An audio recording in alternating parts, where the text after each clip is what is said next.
Assalomu alaykum. Bugun Din Talks podkastining ikkinchi soni. Mehmonimiz Luiza Anvarovna, 20 yildan ortiq tajribaga ega vrach-stomatolog. Ular nafaqat o'z ishlarining mutaxassislari, balki 4 ta farzandning onalari va sevimli buvijonlar. Assalomu alaykum, xush kelibsiz. Assalomu alaykum. Luiza Anvarovna, mana siz biz Instagram sahifangizni ko'rdik va ozgina spravka yig'dikda. Siz haqingizda 3-avlod stomatolog ekansiz siz. Siz mana shu stomatolog bo'lishingizda, o'zingizni qaror qilishingizda bu narsa ahamiyatga ega bo'lganmi? Oyingizni, uydagilaringizni stomatolog bo'lishlari ta'sir bo'lganmi? Mana oyimlar tibbiyot fan doktori bo'lganlar. Stomatologiyadan kafedrada dars berardilar. Menga boshidan kichikdaligimdan sen stomatolog bo'lasan deganlar. Shunga endi ota-ona ham bekorga ketmasa kerak, bolani qobiliyatiga qarasa kerak. Men bolaligimdan melkiy motorikaga bilan bog'langan ishlarga qiziqardim. Ko'p narsaga o'rganmasdan juda e'tibor bilan qarardim. Shunga keyin ta'tilda masalan oyimlar meni kafedraga dars berayotganlarga olib ketardilar. Bir par o'tirib turasan, keyin o'tbotga boramiz dedilar. Shunga men aytaman, meni Toshkentda o'qishim o'sha maktab davridan boshlangan. Institutga kirganingizdan keyin afsuslanmaganmisiz shu o'qish ko'rib? Yo'q, bir kun ham kasb egallashga 100% tayyor bo'lganmisiz institutga kirganingizdan keyin? Bir kun ham afsuslanmaganman. Boshidan yo'nalishimni bilib, qiziqib, shunga odamni hayotida ko'p narsa hissiyotlarida hidlar ta'sir qiladi. Stomatologiyani ayniqsa u paytda, u davrda kuchli hidlarga ega bo'lardi. Terapiyada gvozdichnoye masloni hidi kelardi. Endi uni biz bilamiz stomatologlar. Naqali bemorlar bilmaydi. Lekin ta'sirot shu bilan bog'langan. Ortopediya kafedrada erigan voskni hidi kelardi. Men aytaman, shu menimcha bu hidlar ham menga singib ketib, o'sha menga radnoy bo'lib qolgan, tabiiy bo'lib qolgan. Unaqa qo'rquv, anaqa bo'lmasdi, qiziqish boshidan qiziqish bor edi. Mana onajoningiz ham stomatolog bo'lgan ekanlar. Ulardan qaysi bir shu saboq o'rgangansizki, hozirgacha bemorlarga qo'llab kelasiz? Oyimlar har doim aytardilar, bemorlarga sifatli qaragin, joning bilan qaragin. Yaxshilab qilib bersang, 20 yildan keyin ham qaytib kelishadi, seni qidirib topib. Gaplari rost bo'lib chiqdi. Rostdan ham от души sifatli qilib bersam, ishlasam, rostdan ham bo'lmasa yosh bo'lib turib ham endi o'zimni solishtirsam, 20 yilga oldin ishlarim bilan hozirgi ishlarim farq bor. Lekin o'shanda ham kimdir meni qidirib 10 yildan keyin, 5 yildan keyin, 15 yildan keyin men sizni qidirdim, topdim, o'shadan surishtirib topib kelganligi ham qanaqadir ichimda albatta xursand bo'ladi odam. Doktor sifatida ham xursand bo'laman. Mana aytyapsiz, har xil kafedralarda yurganman, ortopediyada, terapiyada deb. Instagram sahifangizda ko'proq bolalar stomatologiyasiga e'tibor berilgan ekanda. Hammasiga birdek qiziqasizmi? Ko'proq bolalarga mehr Ko'proq spetsializatsiyam o'zi ortopediyadan boshlanganman. 20 yildan beri imенно ortopediya. O'zi oyimlar ortodontiya kafedrani asoschisi edilar. Men ham boshida ortodont bo'laman deganman. Keyin meni birinchi ustozim ortoped edilar. Shu bilan o'shanga qiziqib ketdim. Ortodontiya ham qiziqarli narsa, lekin unga ko'p ahamiyat berish kerak, juda katta yo'nalish. Shu bilan terapiyadan boshladim, ortopediyadan davom etdim, qiziqib ketdim. Keyin o'sha ota-onalar, "O'y, bolamni ham qarab qo'ying" deb iltimos qilishdi. U paytda men boshlagan paytimda, lekin detskiy meni bolalarni naqasi, bolalar stomatologiyasi unchalik rivojlanmagan edi. Sifatli qilishga qanaqadir standartli protokollar hali rivojlanmagan edi. Shu bilan bolaga nima kerak? E'tibor kerak. O'zimchalik bolani yaxshi ko'rganimdanmi, shu yumshoq gapirib, bola menga ko'nib o'tirib bergandan keyin shu bolani sohasiga qanaqadir tabiiy tortib ketdi, tabiiy o'zim o'tib ketdim. Sedatsiyadan oldin hali yo'q edi, Toshkentda boshlanmagan edi, balki men Toshmilada qilishardi, особенный bolalarga, diagnozli bolalarga, bunaqa объемda qilishmas edi. Shunda birinchi esimda bor, kichkina 3 yoshli bola qizaloq kresloda uxlab qoldi. Voy. Oyisi cho'chib, "Voy, nima bo'lib qoldi? Hushidan ketdimi?" deydi. Shu bilan, "Yo'q, uxlayapti" desam, hayron bo'lib qoldi. Voy, o'shandan sedatsiya boshlandi deyman. Shu qanaqadir energiyam balkim bordir.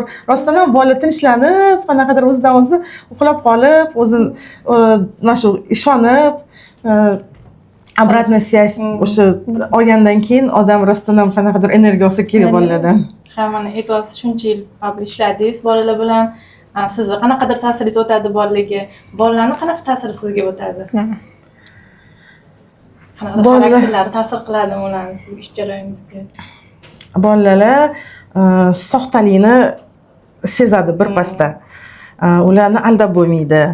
Ularga va'da bergan narsani ustida gap ustida turish kerak, albatta. Elementarni boshida qanaqadir sovg'a va'da bersam, oxirida уже anu karta, meditsinskiy kartani to'ldirib, esimdan chiqib qolishi mumkin 1 soatdan keyin. Turib oladi yonimda. Nima deb turibdi desam, "Sovg'achi" deydi. "Siz menga sovg'asiz?" "Voy, jonim" deyman. "Sal rostdan ham sovg'as va'da berdim-ku" deb keyin shunaqa bolalar sezadi, siz rostdan ham mehr bilan mehringizni berib qarasangiz, shuni sezishadi. Keyin masalan, har xil bolalar bo'ladi xarakteri. Bir xillarga yumshoq gapirsangiz ko'nadi, bir xillarga sal urishish kerak bo'ladi. Siz mana shunaqa individual yondashasizmi bolalarga yoki hammasiga yumshoq gapirib Yo'q, albatta qarash kerak. Xarakter bola boshidan bilinadi. Har bitta bolani o'zini xarakteri bor, har bitta bolaga o'zini podxodi bor.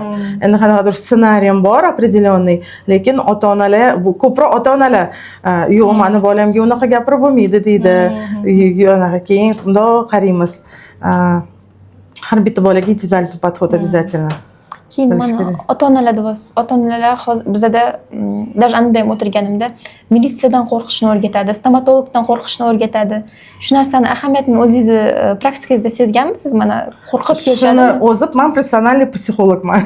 Shu yil ichida o'zim uchun, oilam uchun professional kurslarni ham o'tganman psixologiyadan.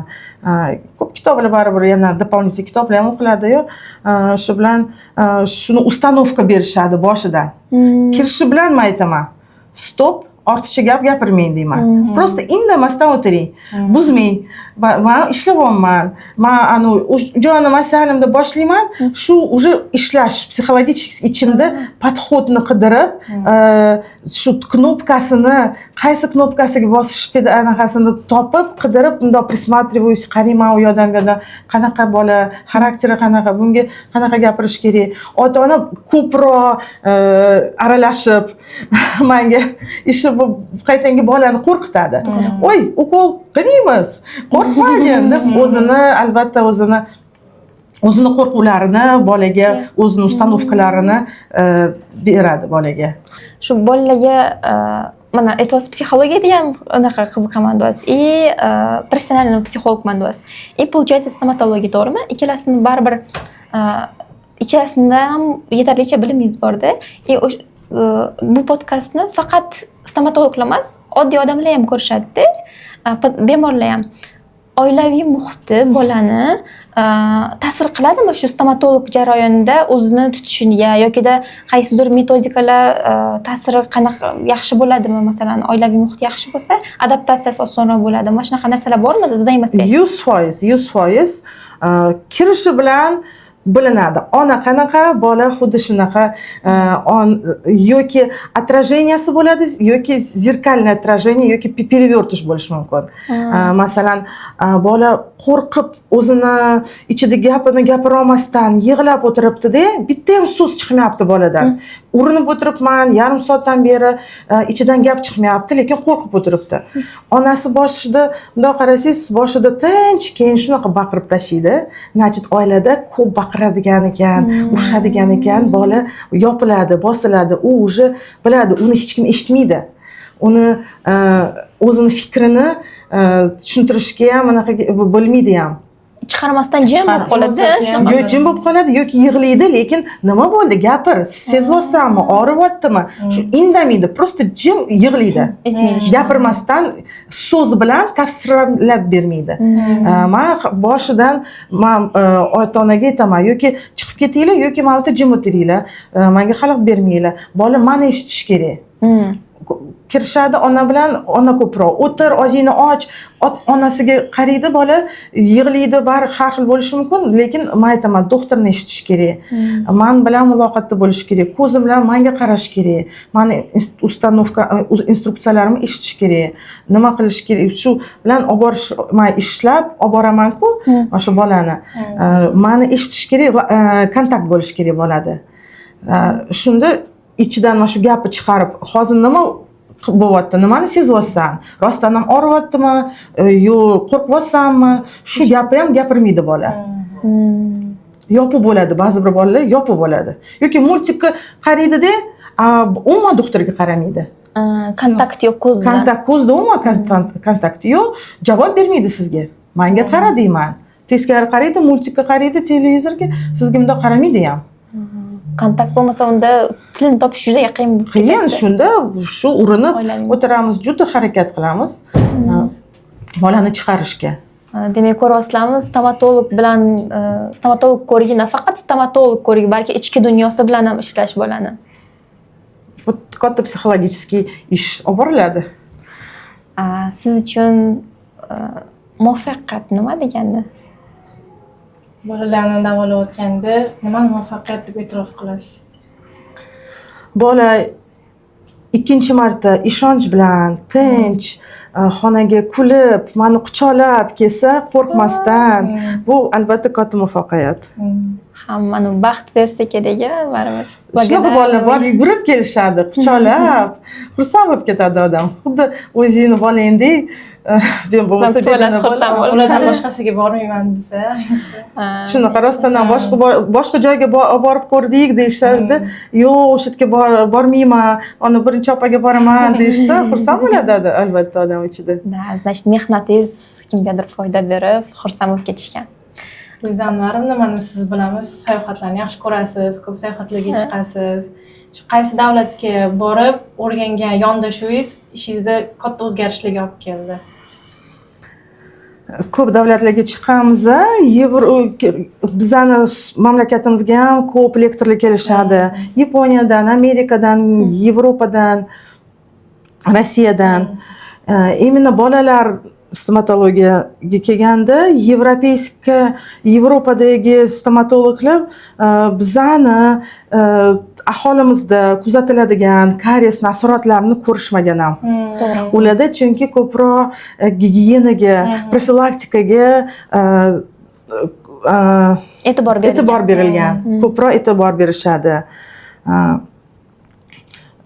Bitta statyani o'qidim, Shvetsiyada bolani 5 tadanmi yo 10 tadan ko'proq tishlarini ahvoli yomon bo'lgani uchun ota-onani javobgarlikka ham chaqirishgan ekan. Jarima berishadi ularda shunaqa. Jarima yoki даже лишение прав родительских.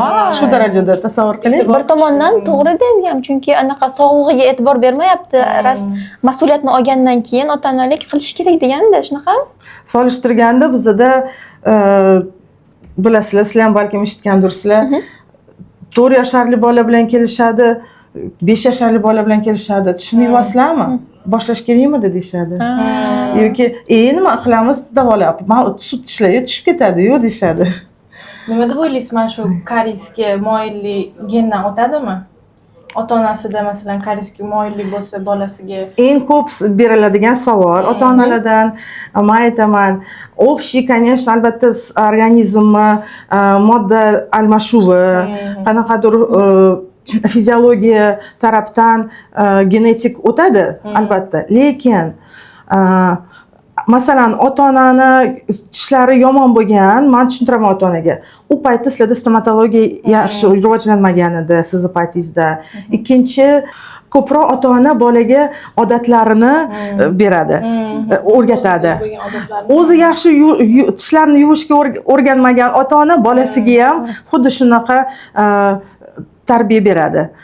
Masalan, ota-ona qanaqadir ratsionga o'rgangan bo'lsa, xuddi shu ratsionni bolasiga ham o'rgatadi. Ko'proq uglevodli yeydigan bo'lishi mumkin. Shu odatlar lekin o'tadi nasldan. Shunga aytaman,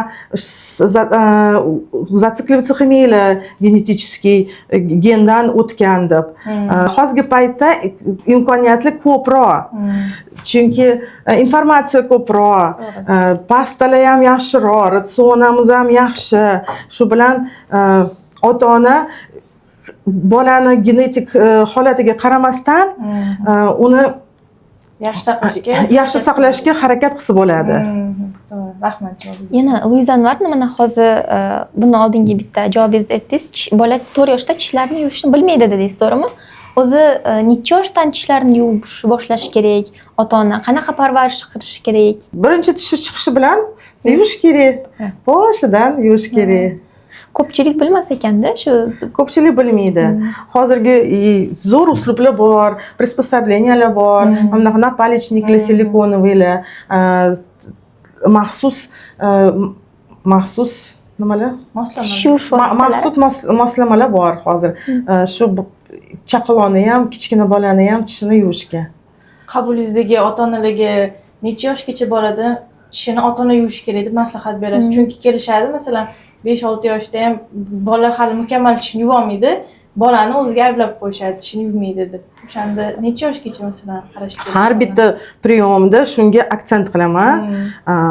Bilib qo'yinglar, 4 yoshda yuvadimi? Ha, yuvadi deyishadi. Rostdan ham 4 yoshda tushuntiraman ota-onaga. 4 yoshli bola hali bilimi ham yo'q, tish nimaligini, uni qanaqa parvarish qilish kerakligini. Ham motorikasi rivojlanmagan, ответственность yo'q, umuman tushuncha yo'q. 7-8 yoshgacha ota-onalar yuvish kerak. 6 yoshda doimiy tishlar chiqadi. Ko'pincha mana 6 yoshda doimiy tish chiqdimi, 7,5 yoshda, 8 yoshda o'sha doimiy malar, birinchi malar уже parchalanib, yomon bo'lib olib kelishadi. Pulpitgacha, periodontitgacha udaleniyaga ketadigan bo'lib qolishi mumkin. 8 yoshda ota-onalar bilmas ekan, "Voy, biz buni sut tish deb o'yladik" deb kelishadi. Shunaqa. Shunga aksent beraman. 6 yoshli bolani olib kelsa ham aksent beraman. Bilinglar, birinchi bo'lib birinchi malar chiqadi, mana shu 6-tish. Ko'p ota-onalar hayron qolishadi. Keyin mana aytdingiz-ku, Shvetsariyada pulpitlarni hozir aytgan asoratlarni ular bilishmaydi ham, chunki ularda profilaktika yaxshi rivojlangan. Shunaqami? Bizani O'zbekistonga mana shu yaxshiroq rivojlanish uchun nima qilsak bo'ladi? Qanaqa g'oya kirgizsak bo'ladi? Nima deb o'ylaysiz?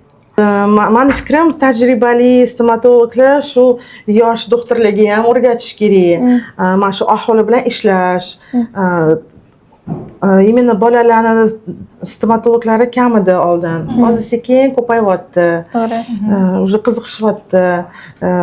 Oldin qanaqa edi stomatologiya? Rostdan qo'rqinchli edi. Hozir hamma uslublar bor, hamma imkoniyatlar bor.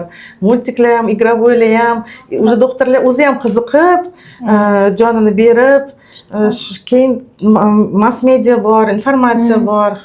Maksimalni shuni rivojlantirib, tushuntirib, xalqqa borib, informatsiya bilan shu profilaktikaga chaqirib, shuni qilsa bo'ladi. Targ'ibot qilish kerak-da, to'g'rimi? Keyin mana ishlash protokollari ham hozir osonlashib, xalqqa dostupniroq bo'lyapti. Shularning o'rni bormi? Nima deb o'ylaysiz?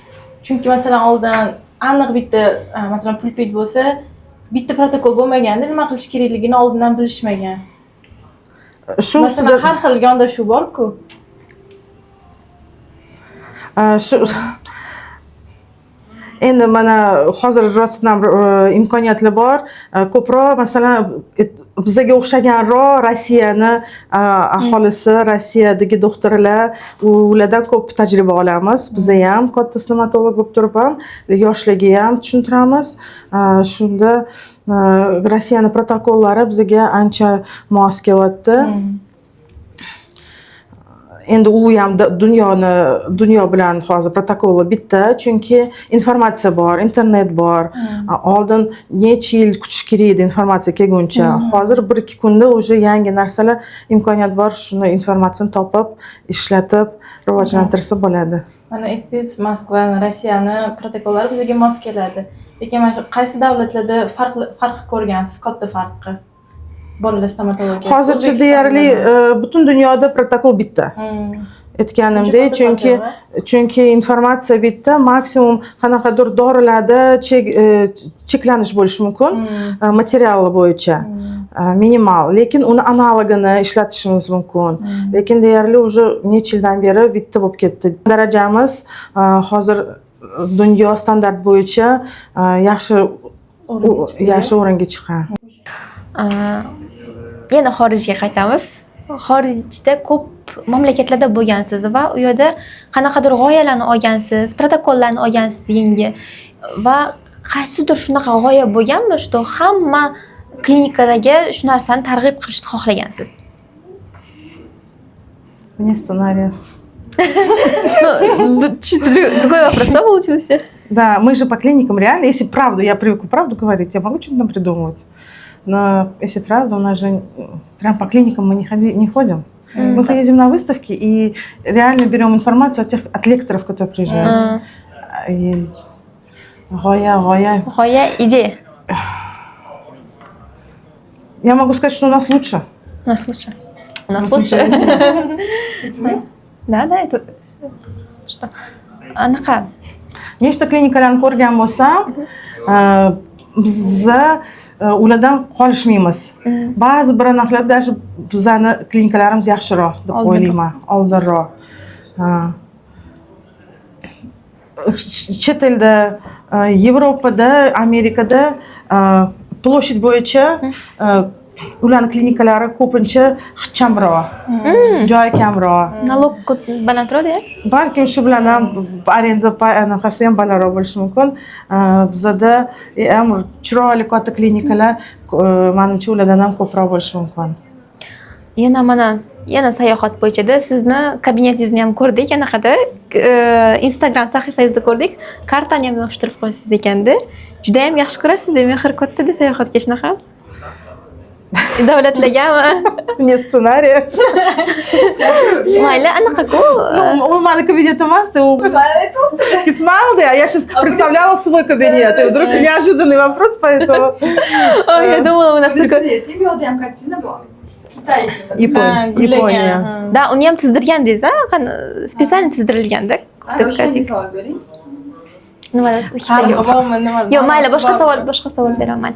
Mana sayohat bo'yicha sayohatlaringizda ko'proq o'rtoqlaringiz bilan sayohat qilar ekansiz. Oxirgi marta Xitoyga ham borib keldilar. Ular ham ko'p yillik tajribaga ega, o'z ustida ishlaydigan stomatolog vrachlarda. O'rtoqlaringizni qanchalik sizga nimasi bor, ta'siri bor, qanchalik shu narsa ahamiyatga ega? Biz 30 yillik olib qarasa 30 yillik o'rtoq bo'lib qolibmiz. Bu men birga sayohatga boradigan o'rtoqlarim, kursdoshlarim. O'zi bizda oddiy yig'ilishimiz stomatologik forumga aylanadi deyman. Sekin hozir kamaytirdik u gaplarni, lekin boshida shu yig'lamizmi stomatologiyadan boshlardik, stomatologiya bilan tugatardik. Ko'pincha выставkalarga birga qatnaymiz. Juda qiziqarli, albatta bir-birimiz bilan bo'lishamiz. Ish mobaynida vaqtimiz yo'q unchalik gaplashib, общаться qilishga. Demak, baribir yoningizda atrofingizdagi odamlar muhim rol o'ynaydi sizni ham o'sishingizga, shunaqa? Juda muhim rol o'ynaydi. Biz almashamiz ko'p yangi ma'lumotlar bilan. Выставkada ham qanaqadir yangi narsalar, sen nima ishlatasan, bu kim nima ishlatadi, shu bilan qaysi yo'li, qaysi uslubda foydalanasizlar deb birimizlar bilan bo'lishib, fikr almashib, bir-birimizdan ko'p tajriba olamiz. Juda ham zo'r havasim keladi sizlarga, Komil opa, Noz opa, hammalarga. Bizga ham shunaqa stomatolog bo'lish nasib qilsin. Bu ham bitta motivatsiya-da bizga yosh stomatologlarga. haqida gaplashadigan bo'lsak, ko'pchilik ota-onalarni haligacha shubhasi bor sedatsiyaga, bolasini shu sedatsiya ostida davolashga. Siz ota-onalarga qanaqa bir maslahat berarmidingiz yoki bir yupatish maslahatlar berasizmi? Ko'pincha sedatsiyadan qo'rqishadi ota-onalar, chunki informatsiya kam ular uchun. Biz anchadan beri ishlayotgan bo'lsak ham, ota-onalar birinchi marta shu bilan to'qnashadi. Shu bilan keyin imенно narkoz bilan adashtirishadi. To'g'ri, bizning ham protseduramizni narkoz desa bo'ladi, lekin preparat, Sevaran masalan uxlatadigan gazlar narkotik emas. Oldingi zamonning informatsiyasi narkoz bolani xotirasiga, asabiga salbiy ta'sir ko'rsatadi. Shu bilan birinchi savol so'rashadi keyinchalik asoratlari. Bizga murojaat qiladigan ota-onalar bolasi diagnoz bo'lishi mumkin. Особенный bolalar, ular bir marta emas, 2-3 martalab sedatsiya o'tkazishimiz majburmiz. 1 yildan keyin, 2 yildan keyin, chunki ular gigiyena ham qilishmaydi bolalar, ular bilan muloqot qilish qiyinroq. Biz ularni kuzatib kelamiz necha yildan beri. Bizning ko'zimiz oldida katta bo'lishadi. Nevropatologlar bilan постоянно muloqotda biz. Boshida nevropatologlar ham qo'rqishardi. Hozir уже tajriba bor, ko'rib turishibdi, hech qanaqa asorat yo'q, откат yo'q. O'rgangan narsasidan yoki xotirasiga salbiy ta'sir ko'rsatmagan. Eng безопасный, dunyo bo'yicha eng безопасный preparat. Shunga shu narsani tushuntiramiz ota-onaga. Lekin shu ba'zi bir noxush voqealarni eshitib turamizda, ota-onalarga mana shu narsa ta'sir qiladi. Ko'pincha yaxshi rezultatlarni ko'rishmaydi, yomon oqibatlarni Videolarda Instagramda ahamiyat berishadi ko'proq. Umuman любой sohada qancha ko'p ishlasa odamzod shuncha ko'proq qanaqadir xatolar bo'lishi mumkin, to'g'ri. Lekin bizning klinikamizda bizning doktorlarimiz qoidadan, mana shu protokoldan chetga o'tishmaydi. Dorilar, apparatura hammasi sifatli. Любой narsada, любой sohada qoidasi bilan qilsa, yaxshi nima deydi? Muvaffaqiyatli natija yaxshi natijaga ega bo'ladi. O'zi Bizani anesteziologimiz aytganlaridek, antibiotik ham xavflimi? Bunda olib qarasa, qanaqadir risk bor, anafilaktik shokka olib kelishi mumkin. Nimaga qo'rqmasdan ichasizlar? Mashinada yurish, samolyotda uchish xavflimi? Qanaqadir protsenti bor, lekin uchasizlar. Lekin любой narsani o'zini qoidasi bor. Shuni qoida bilan qilib kelsa, natijasi ham ko'nikarli bo'ladi, yaxshi bo'ladi. Mana shu lekin aytib o'tganingizdek, masalan, antibiotiklarni proba qilib, sinab ko'rib ichiladi. Mana shu sedatsiyada ham biz jarayondan oldin proba qilib ko'rishimiz mumkinmi? Gaz bilan ishlaymiz-ku, gazni proba qilib bo'lmaydi. Lekin eng безопасный gaz hisoblanadi. lekin Ko'proq boshqa qanaqadir ta'sir bo'lsa ham, anafilaksiya bersa ham boshqa preparatlar beradi ko'proq. Lekin unga ham bizani doktorlarimiz, anesteziologlarimiz tayyor. Uni asoratini olish, u holatdan patsientni chiqarishga ular tayyor. U uchun bilimlari ham bor, tajribasi ham bor, hamma asboblari ham bor, dorisi ham bor. Juda ham zo'r. Ko'stemasini hali hech yomon narsa bo'lmagan, bo'lmasin ham. qaysi holatlarda mana bolaga aniq sedatsiya ko'rsatmadi deb ayta olamiz? Yoshining chegarasi bormi yokida hali aytganingizdek diagnozi bor bolalargami? Особенно bolalarga nevrologический diagnozlar bilan, har xil shu somatik kasalliklar bilan, keyin yosh 3,5 yosh bitta ikkita bola tinch o'tirgan, o'shanda ham ob'yom kichkina bo'lsa. Bitta kichkina koreysga bir amallab ishlasak bo'ladi. Lekin ko'pincha 4 yosh ham, 5 yosh ham ob'yomi keyin ko'p bo'lsa, bittada 10 ta tishini, 15 ta tishini, 20 ta tishini davolash kerak bo'lsa, bola ham qiynalib qoladi, ota-ona ham qiynalib qoladi, doktor ham qiynaladi emas, doktor sifatli davolab bera olmaydi. Shunga ishonaman. O'shaning uchun hech qachon majburlab, zo'rlab ishlashga harakat qilaman, unaqa ishlashmas. Ham miyada qo'rquv ham qolib ketadi-ku, to'g'rimi o'sha? Plus stress, plus keyingi safar o'sha bu qo'rquvlar katta bo'lgan взрослые, как? Katta yoshiga ham o'tadi. Bu qo'rquvlar katta yoshiga ham o'tadi. Keyin kattalar kelishadi, bizda yoshi katta ko'proq erkaklar, 30 yasharlik, 40 yasharlik erkaklar 10 yildan beri, 15 yildan beri doktorga bormaganman deydi, chunki qo'rqaman. Titrab ketaman. Ichimdan shunaqa qo'rquv deydi. Ularni ham sedatsiya qilganmiz. Ha, endi imni men kattalarni ham doktor bo'lganim uchun kattalarni ham bemalol nechtadir tishlarini davolab, shu uxlatib, davolab tajribamiz bor. Kattalarga murojaat, qo'rqsanglar stomatologdan, Luiza Anvarniga kelsanglar, sizlarni ham sedatsiyada davolab qo'yadilar. Повышенный рвотный рефлекс. Да. Это проблема, u ham problema. Uni ham sedatsiya bilan yengsa bo'ladi. Ну, спокойно davolab, zato Bittada davolasa. bittada hammasini. Ilk kichkina bemoringizni eslaysizmi? Eng kichkina bemorchamiz 2 oylik tishi bor bemor 2 oylik edi. Voy, 2 oy. Chaqalonni olib kelishdi-da, 2 ta tishi bor edi. Shunga ota-onasi xavotir olib, men aytdim, "Normal, shunaqa ham bo'ladi." Unda olib qarasa, endi yangi tug'ilgan chaqaloq ham, masalan, oz bo'shlig'ida tishi bo'lmasa ham, lekin bu bizning sohamiz. Shilliq qavatni kasalliklari, kandidoz bo'lishi mumkin, astomatitli bo'lishi mumkin, chaqaloqlarda ham. Bunaqa chaqaloqlarni ham olib kelishadi. Qaraymiz, bizning sohamiz chunki. Anu, tish bilan tug'ilgan chaqaloqlarning nechtasini ko'rgansiz, eshitgansiz shunaqalarni? O'zi ko'p, endi menga bittasi bir marta kelgan. O'zi problema emas, faqat onaga problema bo'lishi mumkin. Embatgan paytida noqulaylik bo'lishi mumkin. Travma berib qo'yishi mumkin-da. Endi mana shu ilk boshlaganingizda, ko'riklaringizda onangizni roli qanaqa bo'lgan? Yordamlashganmilar yoki maslahatlar berganmilar? Oyimlar o'zi juda optimist edilar. O'zingga ishon, o'zingni uverini ko'rsat.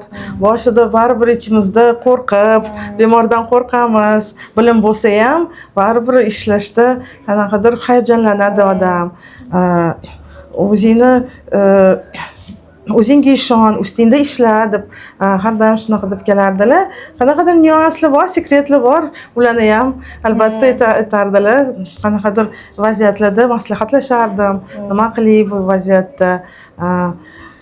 Chunki stomatologiyada siz masalan qo'lingiz bilan ishlashga o'rgandingiz, protokollarni bilasiz, standart bo'yicha ishlashni bilasiz-da, lekin imенно o'sha vaziyatda u yo'l bilan boraymi, bu yo'l bilan boraymi, eng qiyini shu. Qaysi yo'lni tanlashni, qaysi uslubni tanlashda bu vaziyatda. Chunki har bitta bemor o'zini individual qanaqadir problemasi bilan keladi. O'sha problemani yechishda o'sha kattalarning tajribasi kerak. Mana oyingiz ko'proq maslahat bergan deysiz.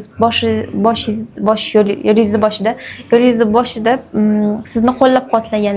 Oyingiz haqida ko'proq informatsiya bera olasizmi? Ortodontiya kafedrasini asoschisingizda uyog'ini eshitmay qoldik. Oyimlar stomatologiyani o'zlari tanlaganlar. Keyin xolamlarni ham ingliz tilidan ketmoqchidilar. Ularga ham yo'q, hech qanaqa ingliz tilini shundoq ham bilish kerak. U kasmas. Ularda ham tortdilar stomatologiyaga. Birga topshiramiz. Ular ham xirurg bo'lib keldilar necha yildan beri. Pochchamlar ham stomatolog edilar. Respublikada главный stomatolog respublika bo'lganlar. Oyimlar u paytda, oyimlar bitirgan paytlarida общий стоматология, детский стоматолог, ortodontiya yo'q edi. Fani. Общий bo'lgan hammasi. Общий. Именно ular qiziqib, rivojlantirib, asoschilaridan, именно kafedra ortodontiyani asoschilaridan biri edilar. Moskvada mana shu kandidatskiy ishlarni oqlaganlar, meni olib ketganlar. Men ham ular bilan birga qatnaydim o'sha Moskvaga, bu yerga. Keyin bu yerda starosta потока иностранцев bo'lganlar, boshqarganlar иностранецlarni. Rosa dekanatda ishlardilar. Eng bizni qo'rqadigan professorlar bo'lardi, Mahkamov. Ular bilan ularni o'ng qo'llari bo'lib, ularning yordamchilari bo'lib ishlaganlar birga. Отличница, komsomolka bo'lganlar. Shunga keyin ortopediyaga o'tib ketganlar. Ortopediyaga qiziqib ketganlar. Shu bilan men ham ortodont bo'laman deb yurardim. Shu ortodont bo'lib kelgim kelardi. Endi o'sha aytmoqni keyinchalik o'sha ustozim ortoped bo'lganlariga shu bilan qiziqib, shu bilan o'sha u sohaga mayli dedim. Sizlarni ayta olasizmi? Oyimlar Abdujalolova, Dilorom Abdujalovna. Kafedrada dars berardilar. Leksiyalar o'qirdilar. Oyis til, значит, aytyapsiz til bilishga nima qilgan? Иностранный nimani boshqargan deb aytdingiz-ku? Значит, o'zlari Поток иностранец. U paytda bitta potokda 600 tacha иностранец bo'lgan. Ularga starosta bo'lganlar. Ularni hammasini boshqarib shu organizatsioniy ishlarda rosa qatnashganlar Toshmiyda. Angliyskiy darajalar oyingizda bo'lganmi, yoki sizda ham bormi, qanaqa? Oyimlarda u paytda maktab darajasi yaxshi edi ularda, lekin men ingliz tilini spetsializirованный maktabni bitirganman. Shunga mana qancha chet elda yurdik, shu bilimim bilan ancha yordam bergan, necha yildan beri keyinchalik ham rivojlantirib kelyapmiz. Demak, mana yosh studentlar ham ko'rishadi podkastimizni. Ularga ham как maslahat sifatida tilni student paytida, vaqti bor payti o'rganishni maslahat berasiz. Albatta, hozirgi paytda tilsiz yashab bo'lmaydi. Bu juda katta yordam. Mana bizda ko'p иностранный patsientlar kelishadi. Ular bilan bemalol gaplashib, qabulga kelishadi. Tilsiz qiyin hozirgi paytda, u как norma bo'lishi kerak. Shu oyimga shu fikrlar yoqdi. Masalan, ingliz tili o'z yo'liga, standart asosiy kasb egallash. Chunki hamma sohada masalan ingliz tilini bilgan foydaga yuradi. Chunki birinchi manbadan oladi ma'lumotni, perevod qilinmagan, tarjima qilinmagan ma'lumotni olish imkoniyati bo'ladi. Til baribir kasb sifatida emas, как instrument sifatida deganlarda xuddi shunaqa. Bemorlaringizga qaytamiz. O'sha esingizda qolgan, yuragingizda iz qoldirgan bemorlaringiz bo'lganmi? Hamma bemorlarim bilan, ko'p bemorlarimiz bilan men o'rtoq bo'lib qolamiz. Ko'z oldimda katta bo'lishadi, bola bo'lsa, yosh ayol bo'lib kelganda 10 yil ichida, 15 yil ichida boshida bitta farzandning onasi edi, keyinchalik 3 ta farzandning полный oilaviy sharoitini xohlaysizmi yo'qmi, baribir muloqotda bo'lasiz. O'sha yaqin bo'lib, xuddi o'rtoqdek, qanaqadir tanishib, ular ham "Voy, sizni yaxshi ko'ramiz, men ham aytaman, yo'q bo'lib ketdinglar, sizlarni sog'indim." Qiziq narsa, shu kimdir ham patsientni fikrimga ding keladi. Mana shu odam yo'q bo'lib ketdi, nima qilgan ekan, chaqirish kerakmi? 1-2 kundan keyin telefon qiladi. Informatsiya vidimo yetib boradi. Yo'q, u meni eslaydi, yo'q, men ularni eslayman. Shu bilan aytaman. Sotoviy связimiz juda yaxshi ishlaydi deyman. Vселенная o'z neyronlarni to'g'irlab qo'yadi. Juda shunaqa shekilli. Mana shu aytasiz, shu tajribangizda bemorlarga ko'rinmaydigan narsalar ko'p-ku. Masalan, qiyinchiliklar bo'ladi bizning kasbning o'zida. Qaysi qiyinchilikni bemorlar ko'rmaydi, lekin siz bemorlarga aytgisiz keladi? Endi odamlar ham har xil bo'ladi, o'ziga qarab o'lchasa kerak. Ustida ishlaydigan odam qilayotgan mehnatingizni qadriga yetib boradi. Orqasidan qancha o'qishingiz, mehnatingiz, qancha energiyangiz ketganini sezadi, biladi. Kimdir tushunmaydi. kimdir xuddi uslugidek qanaqadir anaqaga masalan rostdan ham o't butda savdolashganda anaqaga nima aytam bozor emas. Qanaqadir o'zini o'lchami bor, o'zini harakatimiz, mana shu chet elda o'qishga ham mablag' kerak, leksiyaga qatnashishga ham mablag' kerak, energiyamiz ketadi, vaqtimiz ketadi. Shu bilan asabiy o'zi hamma yaxshi doktor keyinchalik uyda ham har bitta bemorning ustida uxlamasdan chiqadi, o'ylab chiqadi o'shani. To'g'ri qildimmi, noto'g'ri qildimmi, yana boshqa yo'l bilan davolasam bo'larmidi deb energiyasini sarflaydi. Kimdir xuddi uslugidek baland talab bilan kelishi mumkin, tushunmasdan. Xuddi ularga обязан deb kimdir qarzdek qabul qilishadi. Demak, siz xohlardingizki, чтобы sizni bemorlaringiz, вообще bizning bemorlarimiz hammasi stomatologiya как tibbiyot sifatida qarashini, biznes sifatida emas, usluga emas, именно o'zini sog'lig'iga g'amxo'rlik qiladigan, mas'uliyat bilan yondashadigan specialistlarga qarashini xohlardingiz. Уже shuncha yilning ichida o'zimni atrofdagi bemorlarim endi odamga yaqin bo'lib, o'zi tanlaydi, sekin-sekin sarflanadi.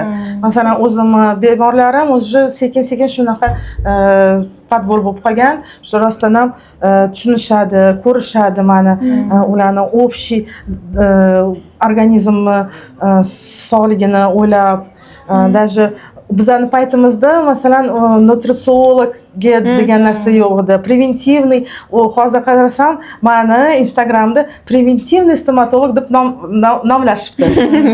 Men o'zim bu darajada nomlamaganman, chunki bizani hech kim o'rgatmagan bu narsaga, konkretni bu nom bilan. Lekin albatta organizmga butunlay qarash kerak. To'g'ri. Men aytaman, so'rashadi birinchi savol, nima kalsiy ichishimiz kerak? Men aytaman, oldin obsedovание qilish kerak, balkim gemoglobiningiz pastdir, analizlarni topshirish kerak, u kalsiyingizni ham topshirish kerak, vitamin D, hamma mikroelementlarga общий endokrinologdan o'tishingiz kerak. Oshqozoningiz yaxshi ishlayaptimi, qabul qilyaptimi, uni hazm qilyaptimi, ko'p qabul ichganingiz bilan mikroelementlarni ular hazm bo'lishi kerak. So'rilishi kerak, hamma balansda, hamma narsa telekom balansda bo'lishi kerak. Hamma tarafdan, конечно, o'lchash kerak. Bitta faqat tishni o'ylamasdan, ona masalan, meni kontingentim ko'p yosh bizda ko'p tug'ishadi, onalar kelishadi, уже 3-4 farzanddan keyin vaqti endi o'ziga qaraydigan payti, voy, tishlarim yomon ketdi deb kelishadi. Конечно, полный organizmingizni tiklang deyman. Hozir yaqinda tug'dingiz, emizdingiz, defitsit bo'lyapti organizmingizda. Kishechnikka qarang deyman. Probiotiklar ham yozib beraman kerak bo'lsa. Yoki o'zimni patsientim yaxshi qaradik, полный sanatsiya qildik. Vaqt o'tdi, 1 yildan keyin kelsa tishlari ahvoli yaxshi emas. Hayron qolaman, nima bo'ldi deyman. Hayotingizda nima bo'ldi? Kasal bo'ldingizmi, stress bo'ldimi? Shu hamma tarafdan o'lchab davolashga harakat qilamiz. Stress ham общий organizmga ta'sir qilib, keyin tishga nima qiladi? Tishda aks etadi. Shunaqa endi stress endokrinologik sistemaga ta'sir beradi. Shu bilan по цепочке hammasi ulangan organizmda bir-biriga ta'sirotini ko'rsatadi. Sistema buziladi, целый. Keyin bu intervyudan tashqari aytdilar, bizga masalan Covid taassurotlari ham ishlarda seziladi-ku, to'g'rimi? Hozir mana bolalar gipoplaziyasi bilan ko'p murojaat qilishyapti. Bular post covidli patsientlar, ota-onalari ko'pincha mana shu covidni bilan covidga uchragan patsientlar. Chunki gipoplaziya bolalarda homilador paytida rivojlanadi. Shu bilan endi hayron bo'lib kelishadi deyman. Nimaga? Bolamni tishi endi chiqdi-da, уже yomon, уже dog'lar bilan, уже cho'tir emallari to'kilyapti. Nimaga? deb savol berishadi. Shunga tushuntiramiz. Demak, tishdagi ota-onalar ko'rgan har bitta defekt deylik, defekt u karies emas, gipoplaziya ham mana shunaqa bo'lishi mumkin. O'shaning uchun o'zingizdan o'zingiz diagnoz qo'yib emas, immunostomatologga borib tekshirtgani ma'qul deyilgan ham shunaqa. Mana shuncha yildan beri sohada nima sizni ushlab qoladi ko'proq? Nimasini eng yaxshi ko'rasiz, zavq olasiz? Yaxshi rezultat, Yaxshi. emotsiya, rahmat deb kelishsa. Mana endi bolamni olib keldim. Mana sizni topib keldim, qidirib keldim. Keyin mana qilgan ishingizni asorati, уже rezultati, yaxshi положительный rezultatlar bilan oldingi paytda fotoprotokol qilmasdik. Hozir oxirgi payt уже fotoprotokol qilamiz. Uni do и после ko'rsangiz, o'zingiz ham xursand bo'lasiz, patsient ham ko'rib, esidan chiqib qoladi. Nima uchun fotoprotokol qiladigan bo'lishdi? Chunki patsientni esidan chiqadi, oldin qanaqa edi. Bir pasda esidan chiqadi. Keyin oldingi rasmini ko'rsa, "Voy" deydi, "Shunaqamidi?" deb o'zi ham xursand bo'lib ketadi. Yaxshi положительный rezultatga.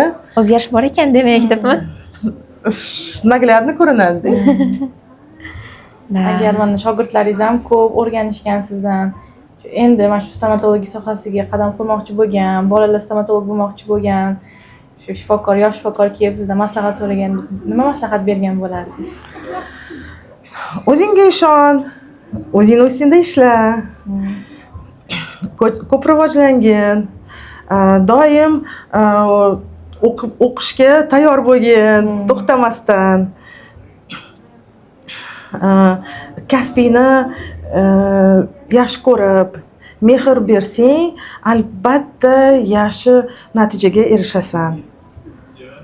Motivatsiya berardingiz-da. Lekin buni qora tomonlarini ham ko'rsatarmisiz, ozgina shunaqa ham tayyor bo'lgan degan maqsadda. Endi u odam kasbini yaxshi ko'rsa, yomon taraflari o'zidan o'zi bosilib ketsa kerak. Hamma joyda qiyinchilik bo'ladi degandek. Keyin qiyinchiliklarga keladigan bo'lsak, 4 ta farzandni onasizda. 20 yilning ichida faqat bemorlaringiz farzandli bo'lmadi, siz ham farzandli bo'lib, qanaqa qilib o'zingizni vaqtingizni shunaqa taqsimlagansiz? Yaqinda istoriyangizda ko'rib qoldim, anaqa qaysidir farzandlaringiz hammasini taniyman. O'g'lingiz adashmasam, anaqa gazetaga chiqarishdi, благодарность bilan shu. Qanaqa qilib shunaqa nimaga natijaga faqat kasbingizda emas, oilada ham shunaqa rezultatga erishgansiz?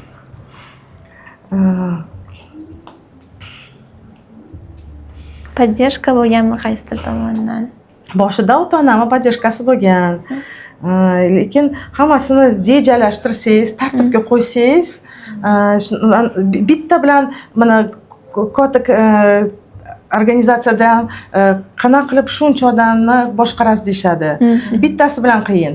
Bittasini o'rgatsangiz, qolgani o'zi ketadi deyshadi. Shu bilan bittasi bilan qiyin, qolgani o'zidan o'zi. Katta farzandingiz yaxshi tarbiyalagansiz, qolganlari o'zini o'zi yaxshi tarbiyalanib qolgan. Endi tartib, baribir tartib, xohlasa albatta vaqt ham topsa bo'ladi. To'g'ri. Yo'lga yetib qo'ysa bo'ladi. Endi O'zbekistonda baribir o'zbek ayoli boshqacha ko'proq rol olinadi-ku oilada o'shanga. Eplash qiyin bo'lmaganmi ham kasbni, ham nimani, oilani? O'ziga yarasha endi masalan yordamchi har doim olganman. Maktabimiz частный, 6gacha o'sha yerda darsni qilishadi. Yaxshi maktab, yaxshi bog'cha tanlangan. Ular ham yordam ancha. Kompensatsiya bu tomondan bo'lganda, shunaqani. 4 ta o'g'lim bor dedingiz hozir. Qaysidirini stomatolog qilgisi keladimi o'zingiz? Yoki stomatolog uj bormi? Yo'q, stomatolog yo'q. Ikkinchi o'g'lim meditsinani tanlagan. Hozir chet elda Germaniyada o'qiyapti. Necha marta tavsiya qildim. Balkim stomatolog bo'lasanmi, lekin hozircha ko'nmadi. Endi lechebniy davolash fakultetida o'qiyapti. 3-mi ham o'zini yo'nalishi уже hozircha 16 yoshga to'ladi. O'zini yo'nalishini tanlagan. Endi men kichkinamdan umid. No lekin men majburlamayman o'ziga. Bizning ishimiz taklif qilish. Va to'g'ri yo'l ko'rsatib turasiz. To'g'ri yo'l ko'rsatish, taklif qilamiz. U chunki imенно meditsinani yaxshi ko'rmasa majburlab bo'lmaydi. To'g'ri. immuniy meditsinada o'zidan xohish bo'lishi kerak, ichidan yonish kerak odam. Mana bolalar stomatologiyasidagi qaysi bir afsonani, mifni butunlay yo'qotishni xohlardingiz? Ota-onalarga aytib, mana shu narsa xato deb maslahat berardingiz. Oldindan o'tib o'tganimizdek, mana sedatsiya xavfli deb o'ylashadi. Asorati bo'ladi, yomon ta'siri bo'ladi, asabiga ham, xotirasiga ham deb o'ylashadi. Ko'p ota-onalarga aytaman. Masalan, sizlarni tinchlantirsa, o'zim o'g'limni 3 yoshida o'tkazganman.